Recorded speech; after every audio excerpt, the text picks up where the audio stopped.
Welcome to The World We Got This with Esau Williams. Hello and welcome to the podcast where we discuss some of the biggest and some of the most neglected news stories from around the world with academics and experts from the School of Global Affairs at King's College London. The news this week is dominated by the re-election of Donald Trump as President of the United States. He will assume office and become the 47th president on January the 20th, 2025 at noon. What will a second Trump term mean for the rest of the world? How will it influence the major conflicts in Ukraine and the Middle East? And indeed, how will US international relations alter as a result of his re-election? To discuss this, I'm joined for the next half hour by Dr Anastasia Piliavsky, who's a reader in anthropology and politics, and will be getting your expertise on Ukraine and India. And also by Dr. Sean Stars, lecturer in international development, speaking about the Chinese view and overall US positioning in the global order. Welcome to both of you. So, Anastasia, if I can begin with you. We've got a situation here where President Trump is back in office. Let's go first with India. How was the news, do you think, received in Delhi? I think it was received in the way that we have seen Prime Minister Modi react. He was very quick to congratulate Trump. I think he gets on well with Trump. He understands his style of very personalized politics. I think he feels very comfortable with Trump's presidency. I think that's not just a personal preference, but also I think he knows that Trump's policy towards India isn't actually going to be very different from what Kamala Harris's policy would be. I think the support of India vis-a-vis the growing tensions with China will increase. And given that what we know from Trump's previous term, that China was slated as, by Trump certainly, as America's biggest geopolitical opponent, will only work in India's favor. So I think in terms of policy, there's no shudder that ran through New Delhi. Your other expertise, of course, is Ukraine, another boiling point in world politics at the minute. Any likelihood that the news was received any differently in Kiev? This comes as a bit of a surprise. I was just in Odessa, Ukraine, which is my second home, 3 days ago. While some people are as frightened by the prospect of another Trump term, and very specifically for Ukraine, you'd be surprised to hear that most Ukrainians are hugely relieved, or most Ukrainians that I spoke to, and I speak to a very wide variety of people in different social classes and settings, they were hugely relieved by the result of the elections, because the idea of more of the same, more of the American strategy of pipette feeding Ukraine aid has, over the last year or so, I would say from the summer of 2023, when it became clear that American aid isn't really forthcoming in nearly as much of a quantity as is presented to the American voters and to the world. The idea of America standing by Ukraine for as long as it takes has started to ring as America standing by Ukraine till the last Ukrainian. So there is a lot of hope that something will change. Ukraine is at a breaking point, both internally in terms of the demographic strain on its energy system. So there is hope that Trump will actually force Zelensky into some kind of a negotiation, which the vast majority of Ukrainians now desperately want. Anastasia, let me just ask you on that, pick you up on that one. So are you saying then that Ukrainians are more concerned about immediate peace than, say, preserving Crimea, for example, or getting back from Russia territory that Russia seized? They just want peace at any price? Well, not at any price. They're going to want peace at the best price that they can get at the moment. But given that we just have a lot fewer people than Russia, our resources are much smaller. The front line is moving in the westward direction every single day. Ukrainians are now concerned with a victory that, nobody is phrasing it this way. This is my formulation, with a victory that isn't going to be territorial, but one that will be about the prospect of a successful and flourishing and European Ukraine. What Ukrainians definitely understand they need in exchange for whatever concessions that this negotiation will require of Ukraine is our serious security guarantees. I think many people now understand that NATO is really off the cards for the moment, But what we do know that there are other arrangements than NATO membership, such as the ones that South Korea, for instance, and Israel has with the United States, with NATO, where NATO is shooting down Iranian missiles, right? That's something that could be arranged and done. So we also need to pay attention to what Putin said immediately after Trump's re-election. He started speaking about negotiations and deal. And what he keeps referring to is the Istanbul Agreement, right? Which is actually at this point very much a favorable deal. I think the most favorable deal that Ukraine at this point can hope for. So I think if Trump really does deliver on something that he said repeatedly, that, you know, that we mustn't pay attention to the specifics of the content of what Trump says, you know, in 24 hours and 22 hours. But I think he has confidence. We'll see how misplaced that confidence is, but he has confidence in being able to communicate with Putin and being able to force Putin into certain kinds of action. And I think we may be surprised by how much Putin may be willing to concede should Trump actually be willing to provide more defensive weaponry to Ukraine in order to actually deliver on that deal. Okay, and we'll come to more on that a little later on. Let me turn to Sean Stars right now. So, Sean, what's the view from Beijing on Trump's re-election? Are they popping champagne bottles? No, I wouldn't say that. I think they assumed that the U.S. policy would be similar no matter who won, whether Trump or Kamala Harris won, because it's a bipartisan consensus now that the main strategic rival of the U.S. is China. And of course, it was Trump that started the trade and tech war in 2017 to 2019, and Biden doubled down on it. So Trump, during the campaign, is talking about increasing tariffs even more. Biden also increased tariffs. So, I mean, it's basically more of the same. The difference is, I mean, there's a few differences, but one difference is that maybe Trump is more willing to negotiate with Xi Jinping. So Joe Biden was not. So Trump already negotiated with Xi Jinping in January 2020 to reduce or even eliminate the tariffs and the trade war, and to end the trade war, actually, as long as China implements certain things, like buys more American goods, basically. Biden gave no off-ramp to China, and because, of course, his ideology is liberalism, and so he framed the world in terms of democracies versus autocracies, and that democracies should not negotiate with autocracies and so on. So Trump has no such ideological commitment to liberal internationalism, and so he may be more open to negotiating with Xi Jinping. And so that might be a difference. Another difference is that China has very few links with Trump's inner circle. Maybe more now that Trump was in office for 4 years, but they have much more links with, for example, Wall Street and Silicon Valley and so on that generally have been supporting Kamala Harris this past year. And on a more broad view, Sean, how are American international relations likely to alter as a result of a Trump presidency more globally? So again, it's very hard to predict because we don't know who. So we know he hired Brian Cook as the leader of the transition team for the State Department, but he was talking about hiring Mike Pompeo or Nikki Haley or even Tom Cotton as Secretary of Defense. But his MAGA base got wind of that on Twitter or X on Friday night, and within 24 hours, by Saturday night, Trump announced on Truth Social that he's no longer going to pick Mike Pompeo, and Nikki Haley are no longer going to be a part of the Trump administration, because the MAGA base is very anti-neocon. They hate neocons, and they're more or less anti-interventionists, except when it comes to Israel. But they're anti-interventionists, and so it's going to be a constant struggle. There is a very thin bench of neoconservatives that would actually work with Trump, because, of course, most of them supported Kamala Harris, including, of course, the most famous one, Dick Cheney, actually endorsed Kamala Harris. So if the MAGA base continues to have this kind of success, then I think there is a possibility that Trump might pull back on some of these wars. I mean, certainly Ukraine is a possibility, but I would say even Iran as well. Although there again, there's different forces in Trump's administration. Some want to support Israel against Iran. Others do not. And the MAGA base does not. So that's the important thing.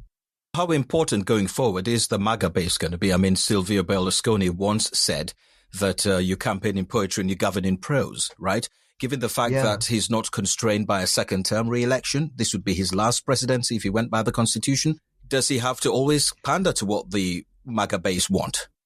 I would have told that to you a few days ago, but this really was shocking to me because Mike Pompeo campaigned with Donald Trump in the last week before the election. And Trump said on Joe Rogan's 3-hour interview that Mike Pompeo is one of the most loyal from his first administration. So he praised Mike Pompeo just like, 10 days before the election. And Joe Rogan pushed back on him, said he's a neocon, he shouldn't be anywhere near. And then, of course, Tucker Carlson and all the other, pirate ship of weirdos and freaks and so on have been completely against Mike Pompeo. So I was shocked. I was really shocked. And again, it only took 24 hours. And it's obviously because Elon Musk owns X and Elon Musk is very close to Trump. So who knows? It's very hard to predict. But certainly the MAGA base is more activated than the Democratic base, I would say. The Democratic base are more willing to go along with whatever the Democratic establishment or political elites want, whereas the MAGA base are more cantankerous. They're more willing to push back. And so, yeah, it's really hard to predict. I mean, I think it's going to be a constant push and pull for 4 years, basically. Mm. And I think we'll talk a little bit more about sort of the base and the influence on the Trump re-election. But Dr. Piliavsky, let me ask you, so is there a view in Ukraine that there might be a disconnect, say, between Zelensky's viewpoint, which is not too long ago espoused the fact that Ukrainian territory captured by Russia should be returned, and the vast majority of Ukrainian public opinion that say, look, you know what? We need this war ended one way or another. And Trump recently, through one of his surrogates, saying that, well, you know what? Crimea's gone forever. The short answer is yes. There's a vast disconnect between what Zelensky is saying and what Ukrainians are thinking. The problem for social analysts now is that surveys are not possible. People are frightened to speak openly, to say that they do want to let go of territories. That does not have to mean redrawing of boundaries according to international law. Right? It could mean a kind of Korean scenario. That's one of the options that the Ukrainians have been imagining, and lots of analysts that I've been speaking to in Europe and also in the United States have been contemplating. There are a lot of different scenarios. It does not have to be a redrafting of the boundaries, but everybody understands that we need to let go of the occupied territories for now. And if we are to win them back, we need to build the kind of country where it will be another Berlin Wall scenario, and people on those occupied territories will want to be in Ukraine and will want to jump over that hypothetical or indeed perhaps real wall. So that's what Ukrainians want overwhelmingly. That includes most people in the military that I've spoken to, most civilians of various classes and kinds. But it's not something that is easy to get out into public information. So as an ethnographer and someone who lives there, that's something that I can say with great confidence. And Zelensky's ratings are through the plinth. The re-elections are well overdue. People are, politics is back in Ukraine for, the first year. Politics was completely unpaused. We were entirely united, and we still are to an extent, but everything else fell off. It's just the existential threat of the external enemy, which of course now is the biggest problem. But also Zelensky does seem like he is extremely disconnected from the reality of people's perceptions and the reality of the front. And when you speak to, for lack of a better term, the intelligentsia, you speak to academics like yourself, do they also raise concerns that this could be maybe not appeasing Putin, but at least rewarding him for bad behavior, that he took these territories and parts of Ukraine and now he's been allowed to hold on to them?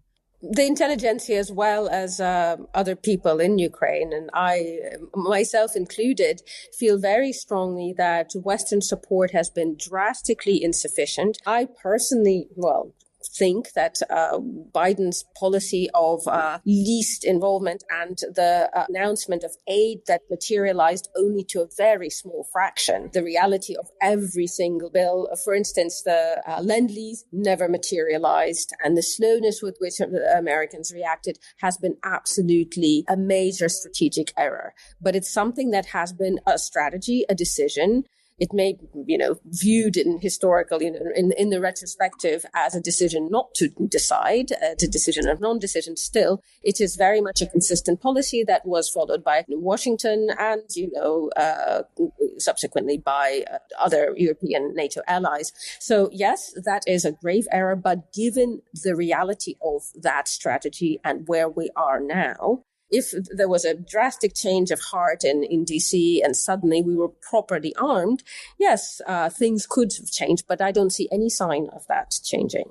So given that, we need to preserve people, we need to rebuild the country, we need to create a genuinely successful European secure Ukraine, the rump Ukraine that will remain. And that's what most people feel. You talked a little earlier, Anastasia, about security guarantees being possibly a way of moving forward in a new Trump reality. I just wonder, does that also paradoxically increase the risk of conflict in the sense that when you've got so many entangled alliances of people supporting other people in terms of security guarantees that if you get attacked by another country, that we get involved? Does that increase the risk of more conflict, perhaps? Were we to enter NATO, yes, potentially that would increase the risk, but I don't think that's on the cards. Other alliances, other agreements, apart from anything. Ukraine, about a year ago, has signed agreements with G7s, all of the G7 nations, where receiving guarantees of very substantial military support for the next decade. So that's a start. And we can develop various kinds of forms of security guarantees, partly because everybody understands that signing an agreement with Putin is not possible on any kind of good faith terms. We need strength that will repel further movement of the Russian army. And that strength could be provided on the condition, we've seen already that American military aid, German military aid has been made conditional. You can't shoot into Russian territory with something that Ukrainians have been fighting for, but we could agree on greater influx of military aid on the condition that we use it solely for defensive purposes. One thing we do know from what Trump says, because what Trump says and what he does are very, very different things. But from precedent in his first presidency, we know that he acted very decisively, often against Putin. There was an instance in, I think, 2017 when the American armed forces, together with the Kurdish armed forces under Trump, pulverized a Wagner group in the chemical power plant in Syria. There was a moment in 2020 when Putin amassed his army for training in the Crimea and approached the Crimean border. And Americans initiated again under Trump several strategic bombers, symbolically, of course, flying over, but they did it. They flew over the Black Sea, they flew over Ukraine several times, and Putin's troops retreated. Right? So Trump has shown that he can act decisively, and I think that gives him confidence that Putin will listen. We'll just have to see. Dr. Stas, how decisive is Trump likely to be? Because I was just going to ask you the sense that his base are very anti-interventionist. They want nothing to do with what they call other people's problems. They are not the world policeman, they are said. Are we going to see a more reclining, a more reclusive United States under Trump? In regards to Ukraine, I think yes, because his base has been talking about this for well over a year. But again, it's hard to predict because Biden was able to pass a bill earlier this year that provided, I think, $60 billion of funding to Ukraine, Taiwan, and Israel, right? So it was a bipartisan bill. And Biden spent 6 months pushing for it. And basically, behind the scenes, Donald Trump convinced Mike Johnson, Speaker of the House, Republican, of course, to pass it with the Democrats. So, and then, of course, Trump was the one that first started arming Ukraine in the first place in 2018 or 2017, I can't remember.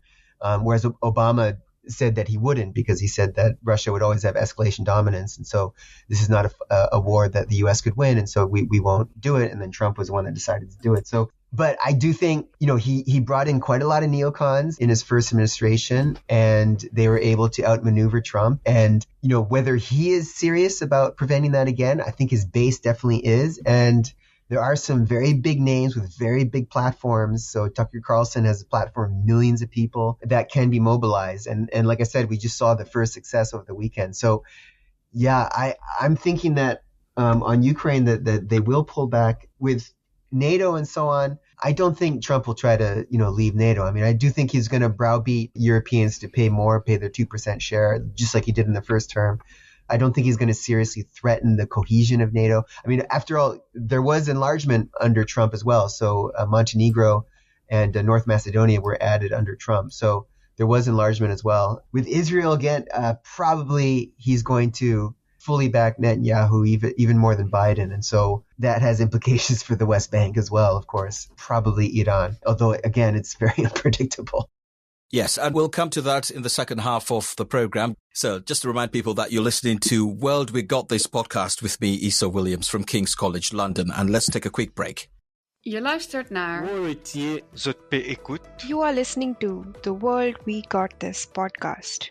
Welcome back, and we're discussing what the re-election of Donald Trump as President of the United States will mean for the rest of the world. I'm joined in the discussion by Dr Anastasia Piliavsky, who teaches anthropology and politics here at King's College London, with an expertise in Ukraine and India, and Sean Stars, who teaches international development, an expert on China and America's place in the world.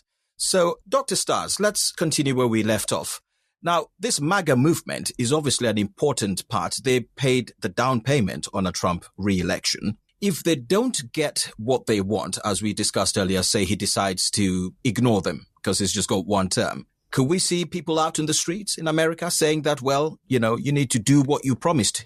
Yeah, I do think that's a possibility. Whether they're going to riot again or riot with guns this time, very hard to predict. Of course, the MAGA movement is heavily armed. I mean, the most armed segment of the U.S. population. And, there's a lot of talk on right-wing podcasts about doing that, about, civil war. I don't think that's going to happen because you need, some faction of the military to support you. I don't think so. I don't think it's going to happen. But yeah, I do think, if Twitter or X doesn't work, like No Pompeo was the number one trending topic in the United States on Saturday night out of any category, like not just politics.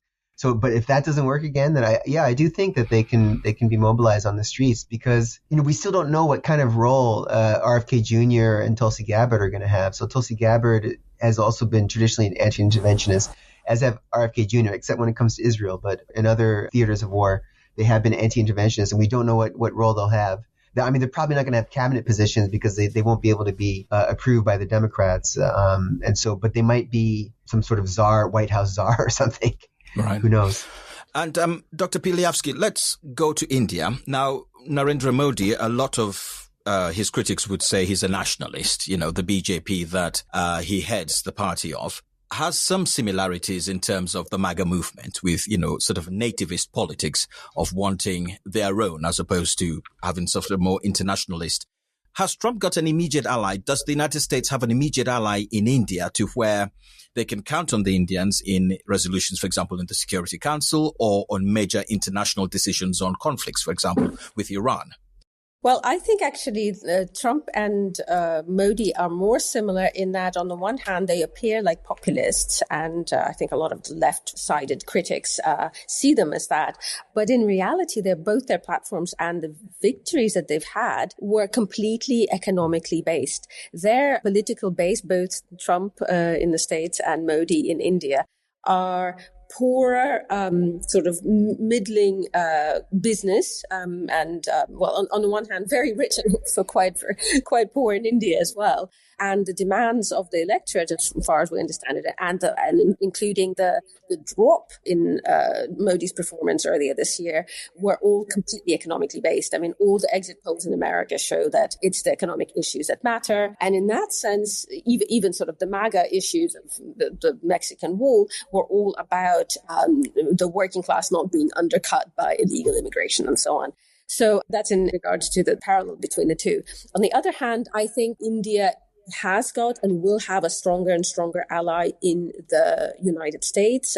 Strategically, India has been shifting very rapidly. For all this, sort of Modi and Putin dalliance, Modi has been the biggest detractor to the India-Russia relations insofar as from 2016, a couple of years after he was first elected to the office of Prime Minister, he started shifting very actively India's arsenal to NATO standards. So there was a huge purchase in 2016 of French fighter planes, and Russia's war in Ukraine has sped up that transition. So America is leading the way there. It's very much in its interest to have India as a NATO-based, 155 millimeter caliber ally. So India certainly can rely on the States in terms of military alliance. What's very interesting is while the United States moves away, or at least it threatens to move away from China economically, and Trump promised that up to, Chinese goods will be taxed up to 60%, I think.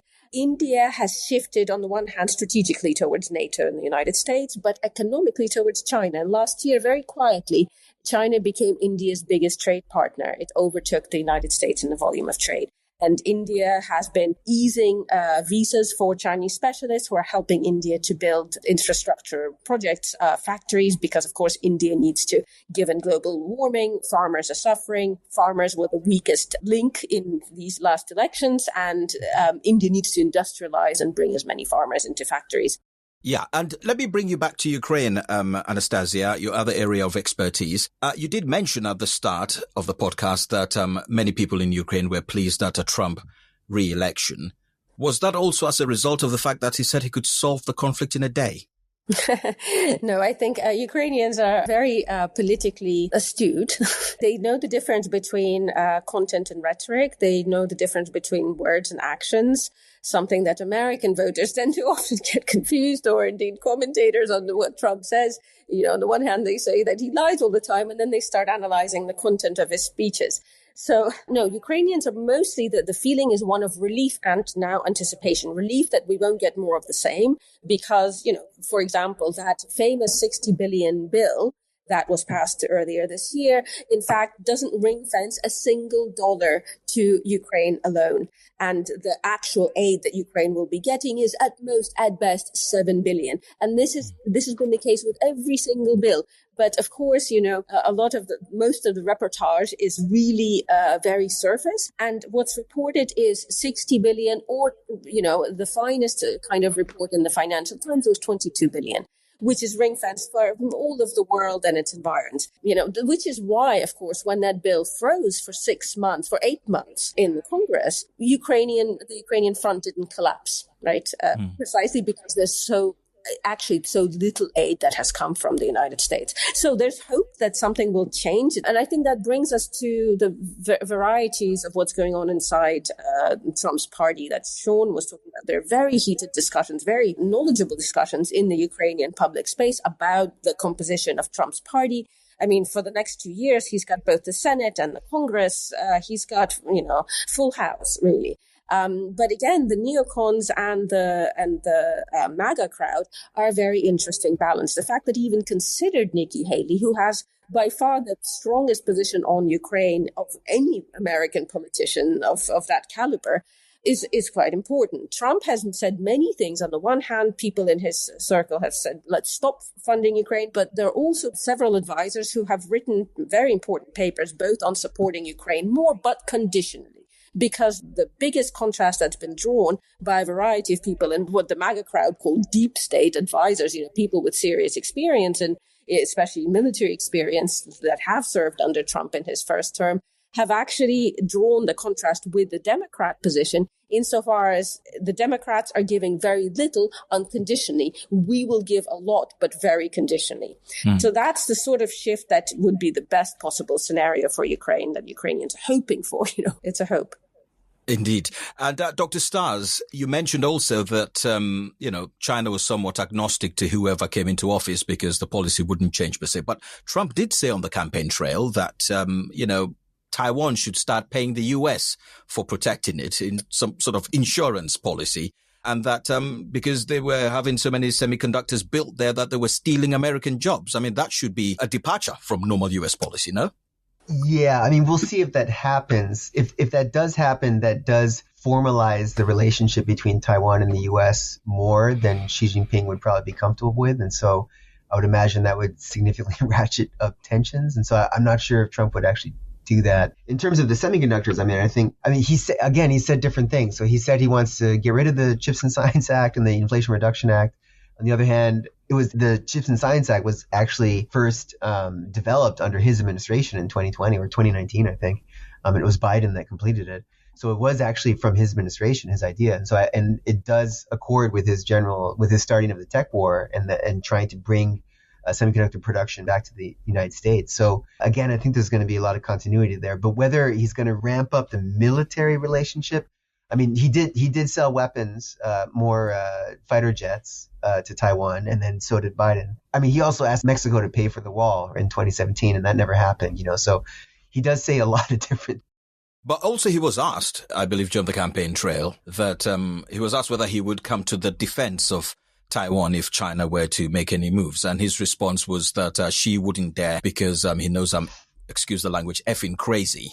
Yeah, I mean, there was an interesting moment in the Joe Rogan podcast, which I watched that you don't have to, but 10 days ago. But they not only brought up John Bolton, and Joe Rogan was criticizing John Bolton as being another lunatic neocon that never saw a war he doesn't like. And Trump agreed, but then he said that John Bolton is such a crazy person that, you know, he was useful to scare other countries into submission.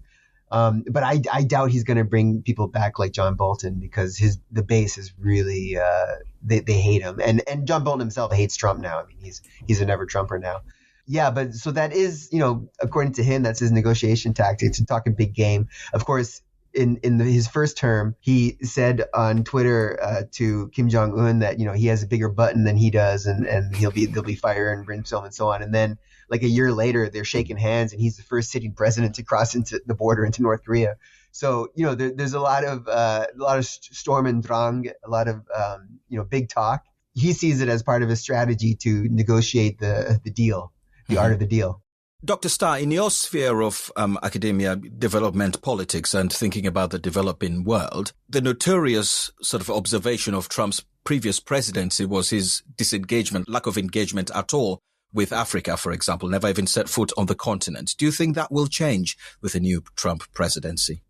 No, I don't see that changing. I mean, he's going to focus on the great powers, the Middle East, NATO. Yeah, unfortunately, I don't think that's going to change with Africa. Why do you think that is, though? Yeah, I mean, if he is concerned about China and China's increasing influence in Africa, he could respond there. But I think they think differently. They're going to respond with increasing the tariffs on you know, more bilaterally against China, increasing the tariffs. They'll probably ban more Chinese companies. I mean, he's going to be interested in natural resources from Africa, but I don't think he's going to do, you know, any sort of large infrastructure projects to counter Chinese investment and so on. And Sean, still staying with you, is the world generally a safer or more dangerous place with a new Trump presidency? I guess it depends on where you are. So if you want to push back on Putin, if you're Ukrainian or Eastern European and you want to push back on Putin, I guess you would see it as more dangerous because I think he will pull back support. If you're Palestinian, I think there'll be more danger. But with Iran, I still need to see who he's going to bring into the administration because he said both things. He said he's going to destroy Iran, and he said we shouldn't interfere in Iran. I think one quote he had was that if women wear the hijab in Iran, we shouldn't interfere with that or something like that. And so, you know, he talks out of both sides of his mouth, and I think the push-pull will be very crucial throughout the whole presidency. Generally speaking, I think he will be less willing to push China and Russia to the point of escalating war, because I do think that he understands that the number one thing, in terms of foreign policy, the number one thing his base wants is no more expansion of war and actually to pull back the wars.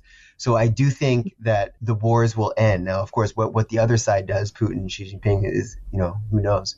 But I do think that at least conflict immediately in those theaters will ratchet down. And finally, before you go, Anastasia, what are you going to be watching for the next week or so? I'm actually involved in a number of talk shows in Ukraine, partly about the elections, partly about India, Ukraine relations. So I won't be watching very much. I'll be mostly being watched.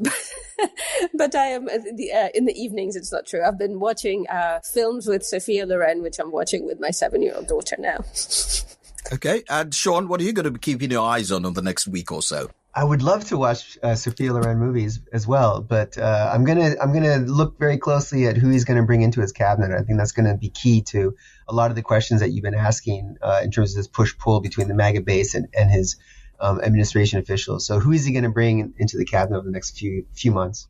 All right. Well, Dr. Sean Stearns, lecturer in international development, and Dr. Anastasia Piliavsky, reader in anthropology and politics, both from King's College London.